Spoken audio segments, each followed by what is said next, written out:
So welcome to the afternoon session. Always a tricky one right after lunch, but I think we've mastered that with the panel we have here for us. I'm Kim McGrail from CHSPR, which really doesn't matter at all. So before we get going with the afternoon session, I do want to make some announcement that we skipped over this morning just in the interest of getting straight into Bob's talk. So I'm going to start with some thank yous for all of the help that we've had in putting the conference together. So first, the people. This planning committee for the conference really was led more than anybody by Morris Bear, of course, with significant assistance from our semi-retired, I don't even know if he could be called retired given all the hours that Greg has put in both to the book and to the conference, but Greg Stoddart, and then Chris McLeod and myself. We were aided in exemplary fashion by another part of the planning committee, Don Mooney, Grace Jaoud, and Lindsay Hedden, who worked with Morris for all of the details and everything that you see that makes this conference a success, including the chocolate, I will say. A great thanks to Sally Clelford and her help, Nikki Mosca and Jeff Price. As always, Sally makes everything run smoothly with no hitches, beautiful accommodation, every last detail of travel and everything else that we just don't have to worry about because we just know it's going to happen when she's around. And we have poster judges as well for a student poster competition, and that's Danielle Martin and Jerry Hurley, so doing more than double duty on their work here at the conference, so thanks very much for that. So then there's also the organizations who've helped us bring this conference forward. So our sponsors, we've had a great fortune in having a number of terrific sponsors this year. As gold sponsors, the CIHR, Institute for Health Services and Policy Research, and NAFRO, the National Alliance for Provincial Health Research Organizations. They're both gold sponsors. As bronze sponsors, the Center for Clinical Epidemiology and Evaluation in collaboration with the Vancouver Coastal Health Research Institute, as well as Fraser Health, Canadian Institute for Health Information, and Michael Smith Foundation for Health Research, and the BC Ministry of Health. So thanks to all of those sponsors. We've been fortunate to receive support from Longwoods as well as a media sponsor.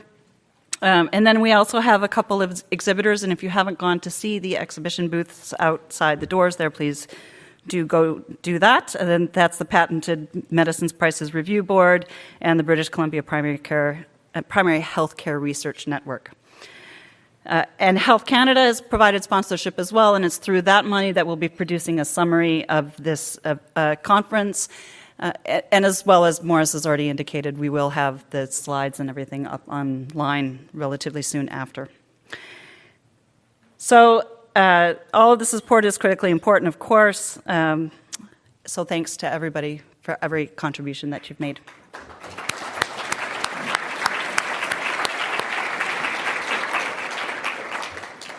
Okay, and then Sabrina Wong, our center director, is going to be very unhappy with me if I don't say that we do have a hashtag, if you want to Twitter, tweet, whatever it is. From this, it's hashtag CHSPR 2016. So please, those inclined, do so. Okay, so let's get on to the content of this afternoon. I'm going to let you read the bios that were provided to you. I do want to introduce this session with a little quote. This is not from Bob. This quote is for Bob. And it is, if you can meet with triumph and disaster and treat those two imposters just the same. And I think that's part of what we want to do this afternoon is learn both from the successes and failures. What can we take from those? Can we move forward in some way? We are learning from other countries here, but I think we're probably more clever than we needed to be because I think we have different nationalities represented, but we also have very different disciplinary countries.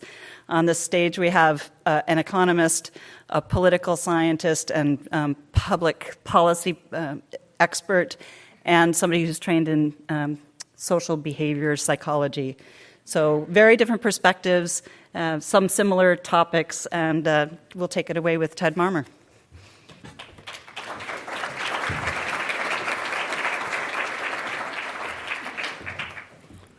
Well, I'm going to surprise you all by not using slides just as Bob did. I wouldn't fail to follow Bob's advice about speaking directly to you. And before I say anything more, let me say, with an audience as dispersed as this, very hard to keep my eyes on all of you, I want to sort of begin with an after-lunch enlightening comment, one that will break the soporific effects of the indulgence you've just been through. And this is a story, some of you may know it, but I never failed to believe its relevance and usefulness in talking to an audience. Namely, the problem of the speaker trying to communicate to the audience and being clear about whether that's happening or not. That's what all public speaking has to face. So this is a true story that I learned in Washington when I worked in the presidential campaign of 1994. And of course, you'll all remember that I led the way to Mondale's winning just one state of the 50 states. Ironically enough, in testimony I gave in the Chauli case, the opposing lawyer said to me, Professor Marmor, given your performance in the Mondale election, would you tell me why it is anybody in Canada should pay any attention to you at all? To which I said, in a typical restrained American way, I said, that is the worst argument I've ever heard. And I'm ashamed for your company, your firm, that you should utter it. To which the judge said, Professor Marmor, would you mind if I became the umpire in this particular case? You have never seen more an apologetic posture by me and voice. That I didn't plan on saying. What I do plan on telling you about is this one about the public speaker's limits. The true story was that in the election in the United States, presidential elections of 1960, which some of you will recall and many of you will have read about, was between Richard Nixon and John F. Kennedy. And it was hard fought, but hard fought in the primaries as well. And Kennedy defeated, for example, Adlai Stevenson, the great orator from Illinois, had been the presidential candidate in 52 and 56. Lots of ill will as a result of that. But once Kennedy was the nominee, he wanted to get the benefits of the oratory and skills of Stevenson. His staff did everything they could possibly do, and finally, Governor Stevenson relented, came to Philadelphia, gave a speech. At the end of the speech, a woman of mature years came up and rather worshipfully said to Governor Stevenson, Governor, that was the most wonderful, superfluous speech I've ever heard. Now, Stevenson thought irony was the answer, so he said to the lady, my dear, given your enthusiasm about this speech, perhaps I should publish it posthumously. To which the poor lady said, wonderful, the sooner the better. So it's possible to fill in lots of talk at a speech. All right, what do I want to do today here? Well, first I want to say thank you to the committee, Morris, Greg, John Frank, I believe, others. This is a real pleasure for me. I go back many, many years. We were in graduate school together, Bob and I, but we didn't know each other then. But we got to know each other in the early 1970s and have been friends I've been friends with Sue and Bob all that time. So it's a real pleasure to be here. Secondly, I've been, I suppose, a south of the border advocate of many of Bob's ideas, which I steal and use without any restraint, legal or otherwise. And so that's a second source of pleasure. But most of all, I think the idea of having a conference which looks at the range of topics a great scholar has done, it's just a wonderful idea. And thank you for doing that, and thank you for coming. Now, what I would like to do is three things today. First, I would like to present what I take to be the rules of the game, by which I mean the rules I approve of for doing cross-national research. And there are going to be 5 rules, 2 of which I think are negative, should not be done, and 3 of which I'm going to recommend, but they serve different purposes. So that the rules of that game as I see it. Secondly, to defend the proposition that much of the cross-national learning that's described is not learning at all. It's misrepresentation, it's myths, it's foolishness, it's interest groups advancing claims that they think, perhaps rightly, that those to whom they're advancing it would not know the difference between truth and falsehood about those matters. That's the more negative side. I think much of the cross-national commentary is misleading, and much of it is just false, and certainly some of it is dangerous. And I'll try to illustrate examples of that. Then finally, I want to elaborate on one example of a public policy dispute that has taken place all over, but has been particularly salient in the United States recently and was particularly salient for Bob, Greg, Morris, and others, and that is the cross-national findings on patient cost sharing and what it is that would happen if you paid attention to the evidence on that subject. Okay, those three. So what are the rules of the game that I see? Well, one approach, it seems to me, which has much to say for it, but not much is said about it, is going to the experience of other countries, because you'll see your own circumstances more clearly by comparison. Every travel book makes this point. You can either see a gross difference or you can see a subtle difference. The closer the two countries are to each other, the more subtlety will come up, either in the problem's characterization, the remedy menu, or the experience with actually acting on one or another memory. So what I call that is policy illumination without transplantation. It's illumination of seeing yourself and your conception by contrast or by comparison with things close. That's number one.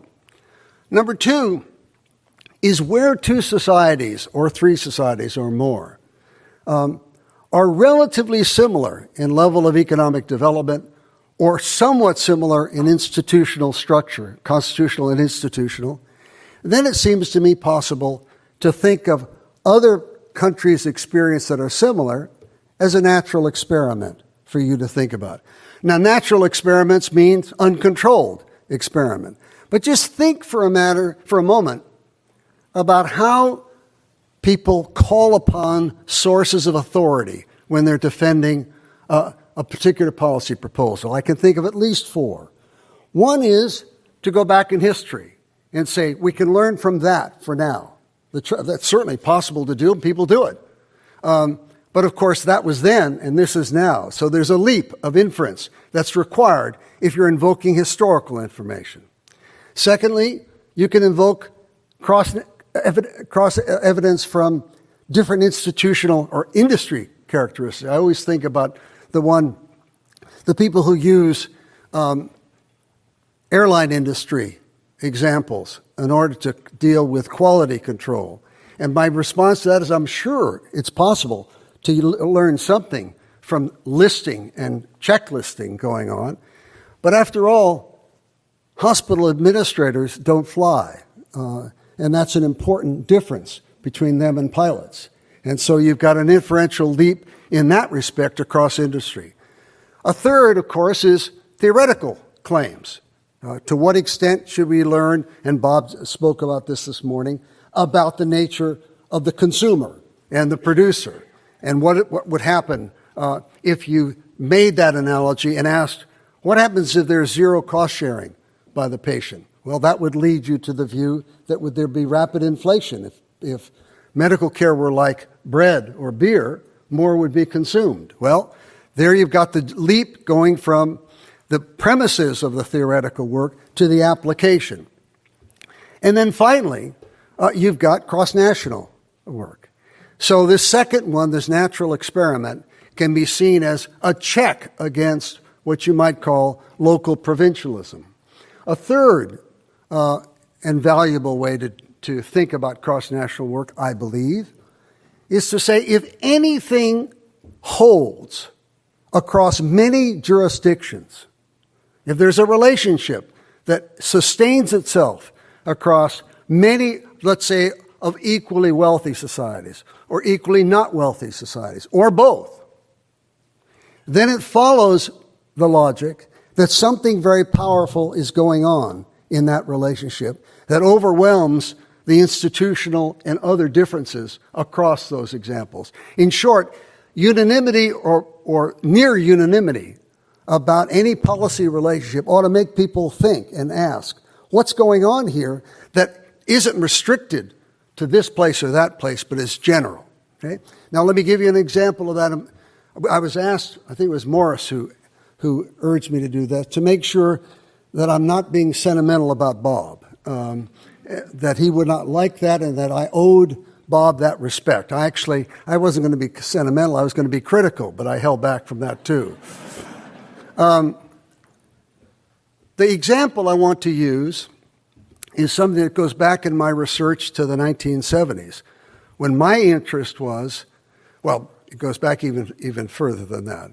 My interest at that point was wondering about what factors explain either stability or change in the way by which public programs reimburse physicians, or pay physicians, as Bob would say. Where does the money come from? What's paid to whom and how? The method of reimbursing or method of paying of doctors was my area of interest. And I was struck by the absence of cross-national work taking up that topic to see. I mean, it's a common burden in any public financing scheme, one way or another. But I did find a book written by a political sociologist at CCNY, whose name now floated out of my consciousness, but William Glaser, using 21 country examples of the way doctors were paid before the public program and the way they were paid after the public program. And glory be to God, it turned out that there was an invariant relationship between what was used beforehand and what was used afterwards. It didn't mean that all these countries used the same method. By no means. There are only 4 methods of paying doctors. You can pay them by the act, you can pay them by the time, like salary, you can pay them by the responsibility, capitation for the care of somebody, or the 4th one would be you would pay people because you'd pay people some mix of those 4, or the 4th example. Well, that led me to the conclusion that in the work I was doing in the United States about healthcare reform, the arguments about universal health insurance, the United States would not have a choice about whether or not to pay doctors fee-for-service. The only thing they would do on the basis of this evidence was to do what everybody else had done, even though they had more concentrated power than we have in the United States. And I created such a ruckus in policy circles with politicians, all of whom were absolutely keen to do the perfect method of paying doctors. Capitation. That aligns the incentives of the doctor and the patient for their health. Yes, but it also aligns those incentives with not giving anything to a patient. Salary, perfect, wonderful. It's what professors get.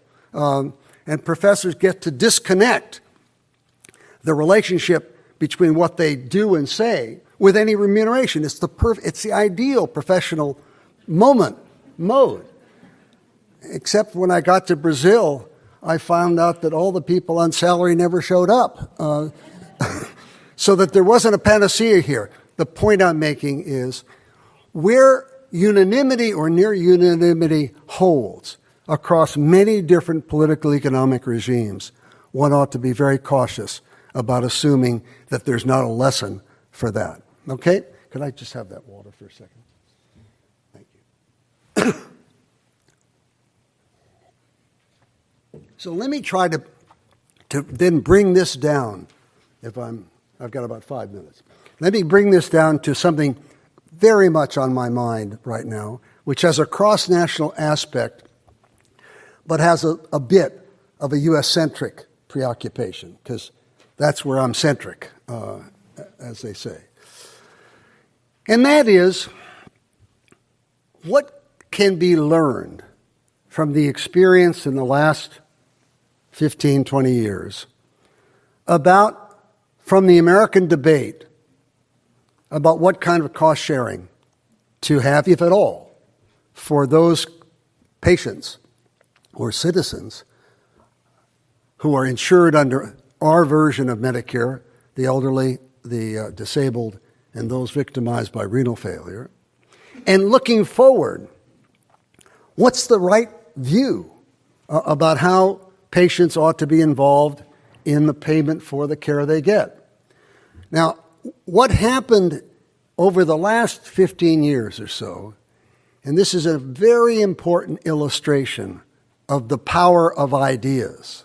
What's happened over that period is a conception of the patient as a customer has been distributed widely in the country as the authority of American particularly health economists, has extended its reach over the discussions of health care. That set of ideas, in turn, emerged in part from the disputes of the 1970s. And so I'm going back to the origins of some of these ideas, these powerful ideas, in which, to put it simply, the crisis in funding faced by modern welfare states after the oil crisis of 73, 74 and the stagflation, that fiscal crisis was for some critics evidence of the unaffordability of the welfare state. And that unaffordability was linked to a view that it wasn't subject to market constraints that it was supposed to be. And therefore, the idea came forward that what you needed to have in any insurance program, but certainly in a medical care insurance program, is you had to have the patients turned into customers who had skin in the game, right? That metaphor spread. I don't know, is it a metaphor that you've heard a lot of in recent years here? It goes back to the denial of cost sharing in the Canadian scheme. Well, this idea is a theological one. That is, as Bob would rightly say in our meetings before, what is the evidence that people treat medical care as if it were an ordinary consumer good? In fact, the more people treat it that way, the more we think they have another problem to be treated by somebody else. But what I want to emphasize is the sheer inattention to the evidence cross-nationally about cost sharing in the American debate. So that even though Canada provided a natural experiment and lots of writing about it, but so did the arguments in Great Britain, so did the arguments about cost sharing in all the European countries in the 1970s and beyond. So I'm going to pose as the question, I think, for cross-national analysis and learning, the following conclusion. It is a promising form of intellectual inquiry that can be illuminating even when you can't transplant from one place to another, that it can be the source of experimentation that has a claim on our belief system just as much as a lot of other alternatives do, and that occasionally there will be findings so profoundly important that nobody should ignore them. But there are two others to watch out for, and that's how I'll end. Primary care prevention, example number one, is those people who believe that there's something called best practice, and that the only analytical task is to identify it. And my view about best practice is very occasionally it can be applied in a large scale. It can certainly be inspiring to smaller scale operations, but anybody who thinks best practices in the politics of this particular sector is, as they say in New York, whistling Dixie. The second and last point I want to make, though, is the opposite, and I'll end on a funny note. And that's the view, it's a syllogism. If there's any respect in which the two countries being compared are different, there's no respect in which they can learn from one another. And since it has to be the case in this particular syllogism that there is one difference between, there's nothing they can learn. It's kind of intellectual know-nothingism. It's the refusal. And the wonderful, I've got 4 seconds, you just give me 3 more after that. I wrote an article in the New York Times about lessons from Canada for the United States when the Clinton years with John Godfrey. And some doctor from White Plains made the following intellectually decisive counterargument. He said, Professors Godfrey and Marmor are completely wrong. I live in White Plains, and I know that 90% of the Canadians live within 100 miles of the Canadian border, of the U.S. border, and that's not true of the United States. And since that's not true, they can't learn from one another. I urge you to reject this kind of intellectual. Thank you very much.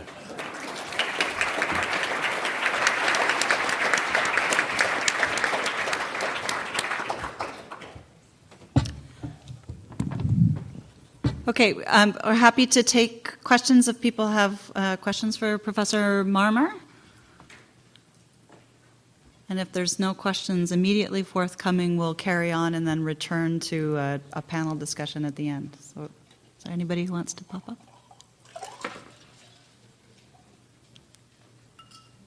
We've overwhelmed them. It's too soon. There's somebody. Here we go. Okay.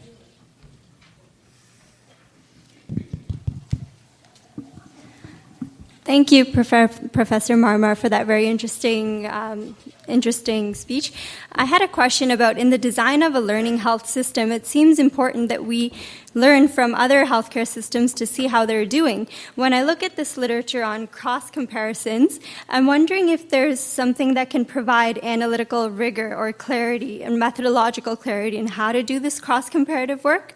I know there has been some recent work by the OECD as well as the World Health Organization and templates around this kind of work, and an article in Health Policy about quality-based checklists or frameworks. So can you maybe expand a bit on what can encourage some analytical clarity and methodological rigor in cross-comparisons?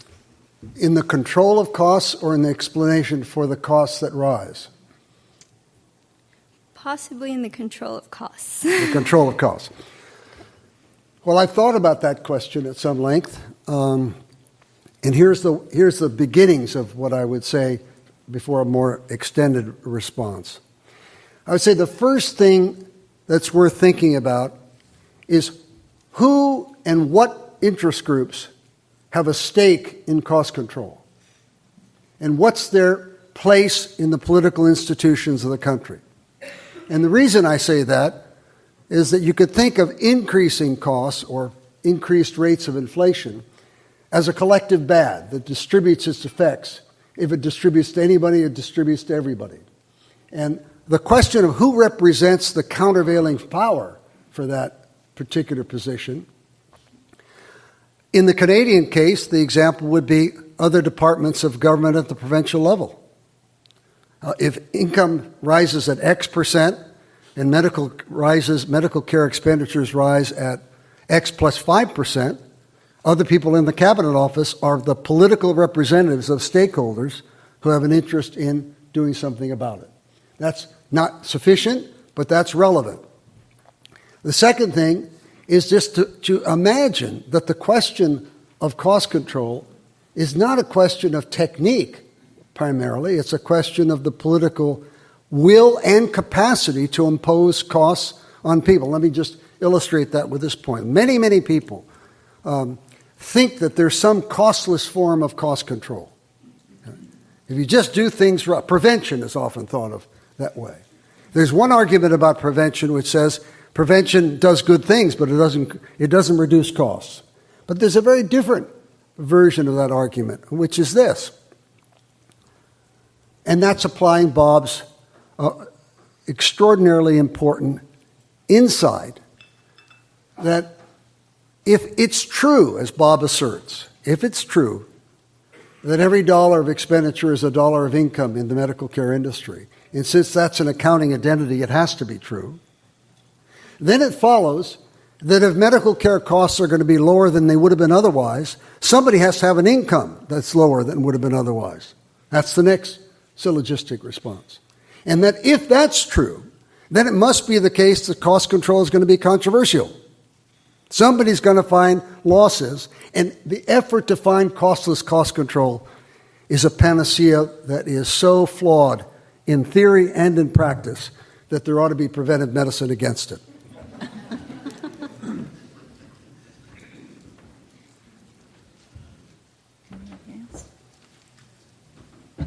Go ahead, Michael. I use this. Ted and I have been around the bend on this a little bit, but I think so I don't disagree with you about the political pressures that can make that go wrong, because you are going to be breaking somebody's rice bowl. But depending on where that other party is located, that it may or may not be politically difficult. So that there are some systems like the Anchorage-based South Central Foundation, which is actually able to do that. But when they reduce their cost per enrollee, then the rice bowls that get broken are somewhere else. So they're able to do it within.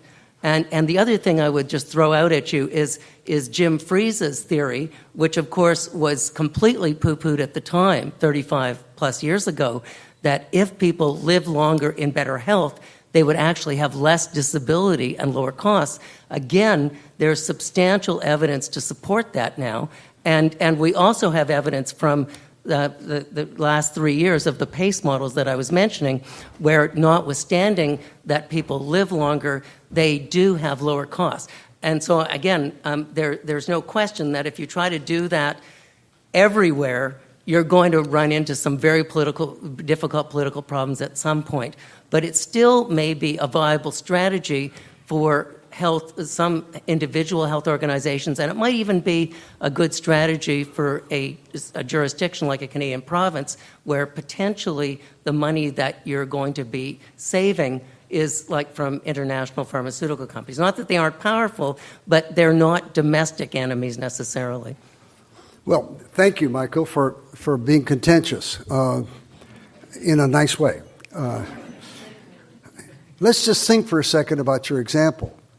If you externalize the cost, you have created a potential political barrier.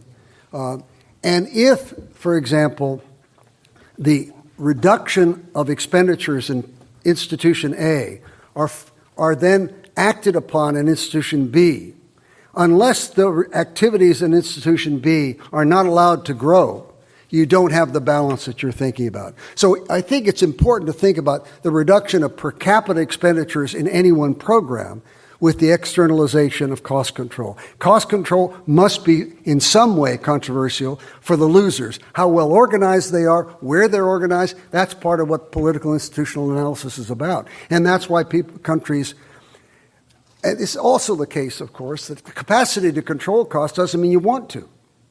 There'll be, the famous NHS statement by Blair. He wanted to increase the expenditures of the NHS to the European or the EU average. That was an invitation for extraordinary growth in that sector. The most amazing, I would say, maybe Charles will agree with me, the most extraordinary and surprising one. And that happens every once in a while. So there's not an inconsistency here, but you're correct. From the individual institutional standpoint, if they can externalize costs, they will do so. That makes it a potential rather than an actual cause of conflict.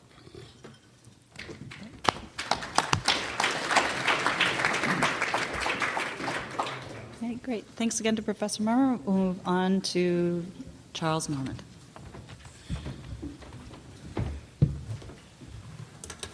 Thank you very much. Just before I say anything else, I'd say a couple of things about Ted's invitation to me there. I was in the same class at school with Tony Blair. I came to hate him so much I emigrated. And therefore I take no responsibility for any decisions he made.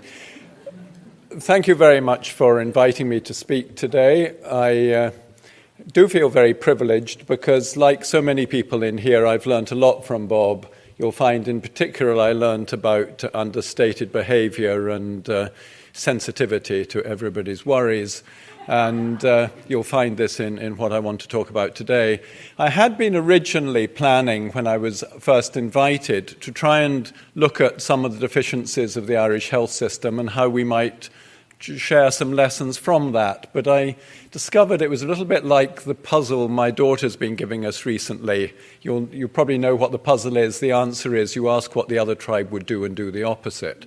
And it's a little bit like that. The main lesson I would have is learn that these ideas were generally not very clever and don't follow them. But I'm not allowed to say that because it has to be a more complicated way in which we learn not to do what other people do as mistakes.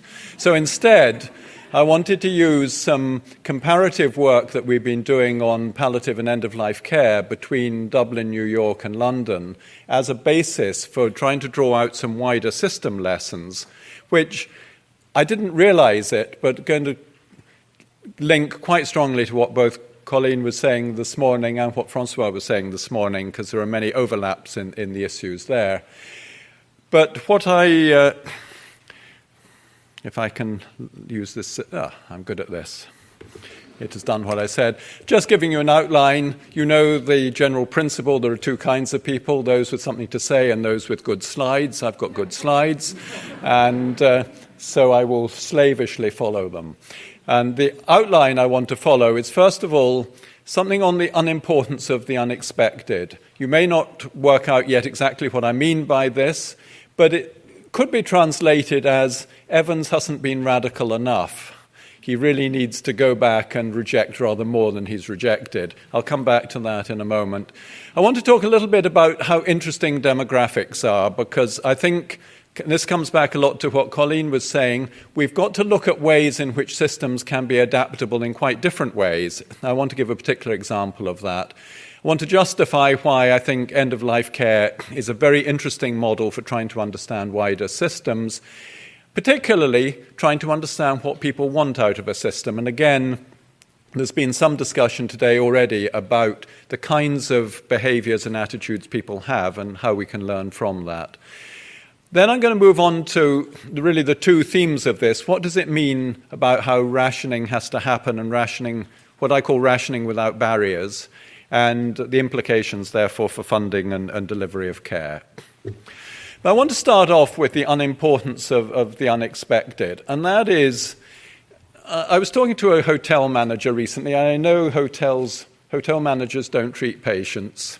Is that right? Hotel managers don't treat patients. I heard that bit. But hotel managers have to manage room service. Now, room service is incredibly complicated because you have no idea whether they're going to choose steak or whether they're going to choose to have a sandwich. What you do know is some are going to choose each. And how do you organize room service? You organize it on the basis of being ready for a mixture of things. You don't know which person wants what, but you know that some people are going to call for some things, and you need to be prepared for it. And very often, particularly complex care needs are really quite similar to room service in the sense we know roughly how many people are going to want what things. We just don't know which ones are going to want what. And we treat this as being an insurance problem. It's not an insurance problem at all, it's a room service problem. It is, we know roughly what's going to be needed, we just don't know exactly who's going to need what. But we can work out reasonably accurately what kinds of overall needs are there, which are ones that we should, in principle, be trying to manage. So my argument is that essentially the health systems, given 85% of health system expenditure goes on provision of services for people with established chronic conditions, often with multiple chronic conditions, it isn't surprising and it's not an insurance problem. It is a problem simply of how do we mobilize the funds in an appropriate way to provide what we appropriately consider to be necessary. And we know that rationing by price, insurance status, or by weighting are not efficient ways of rationing, and so we've got to look at alternative ways of rationing that are more inclusive, more sensitive, more sensible, and more appropriate. So that's what I'm going to be arguing we should be trying to do, trying to understand from the particular insights from end-of-life care how we might move in that direction. But I want just to try and persuade you that things are changing in ways that we're not really adapting to. This is people in Canada. I'm so internationally sensitive, I can get onto the StatsCan website and find numbers here. But I like to do with numbers things that other people don't do. Men are catching up. Men are living longer by more than women are living longer, and there's your evidence for it. Since 1997-99, I chose that because that was when I first came on sabbatical to Canada, and since then, men have caught up by 8.4 months. It's really impressive effort. Well done, everyone. You've got there. And what's more interesting about this is that they've turned out to be useful as well, because we also know that two-person households are considerably protective against the need for hospitalization and institutional care. Possibly this is some of what Francois has been surprised by. It's the usefulness of men that is giving us that effect. Now, the absolute number of single elderly households in most countries is falling. Again, that's not a thing that people ever think about, but if you look at the number of households with only one person, that tends to be falling. It's certainly falling in all the countries where I've got data. And the roles of formal and informal caring are changing in the context of there being a different supply of informal carers, but I want to talk a little bit about some of the evidence on that. So why focus on end-of-life care? Well, it gives, I think, a lens on common issues, but gives a more exaggerated understanding of those issues. And so I would argue it's a sensible focus. And it's particularly good because there's no second chance. You're not allowed to try again if it didn't work the first time. And people die with multiple diseases, and so it's a good way of looking at the problem of complexity by looking at care in this setting. And the decision-making has to embrace this complexity if it's to be sensible. But also it's an area where other parties are seriously affected, the families, the relatives, and the wider health system. And costs of care are very much concentrated in this period, so it's quite a good place to look. In the work we did on palliative care, one of the things we were particularly interested in trying to understand is what do people really want? What is it that people are looking for in the services that they receive? And I think some of the findings from this are quite illuminating because they don't simply say, I want to get access to a particular service. They want to see a process or an ability to get access that is suitable for their needs. So, for example, people are not saying, I want pain control. They say, I want a system in place that if I have pain, I can easily access the appropriate services for that. And this interest in the process and how we deliver without them being stressed by that has been very strong. They want availability even when the service isn't used. They want to know that it's there, and they're very keen on knowing it's there, even if they don't personally access it. They want to minimize the burden on families. And I think this is something that comes through very strongly. They want the families to be able to do what the families can do well. They don't want the families to have to do what the families hate doing and are probably going to do badly because they've never practiced.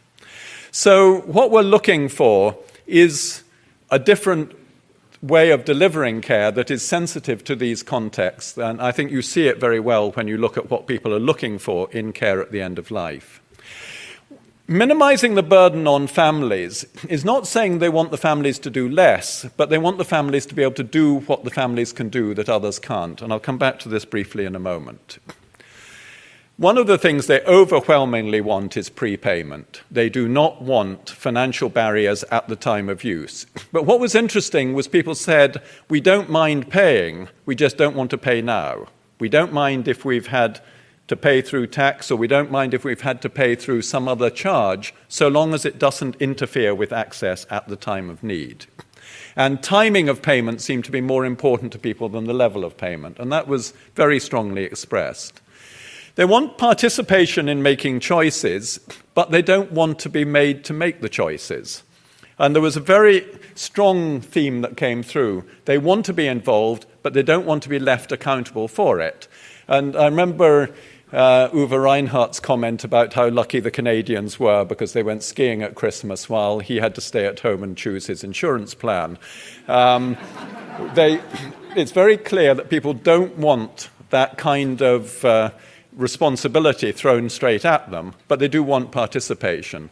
What was interesting, though, even in the US case, and these data are all coming from 3 countries, even in the US case, people wanted expert help in making choices, and they wanted it to be a very positive thing. And actually, what was also interesting is they didn't want their families to be too involved in making the choices. It was actually quite complicated what came through. And I loved the comment when someone made, it's bad enough to be dying without all this nonsense. They just didn't want hassle. And overwhelmingly, they didn't want hassle. And what was also interesting, of course, as we traced the experiences of these people through their end-of-life experience, they got huge amounts of hassle. Every time they wanted something, they had to climb a mountain to get it, even though it was in principle available, just the process of getting access was just impossible. So that really gets me onto my theme about how can we conceptualize about rationing without barriers. Because we know that if you ration by delay and waiting times, that destroys the product because you get less time benefiting from it if you have to ration by waiting. So we don't want to go that way.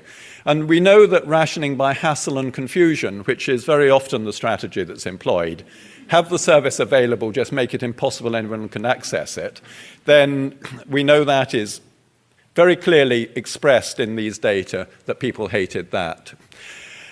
Free at the point of use is highly valued, and price rationing is disliked very much. So we've got a number of very clear messages there about the kinds of rationing that people are looking for. It's got to be one that is clear, it's previous, it's not at the time of access, it's not using price.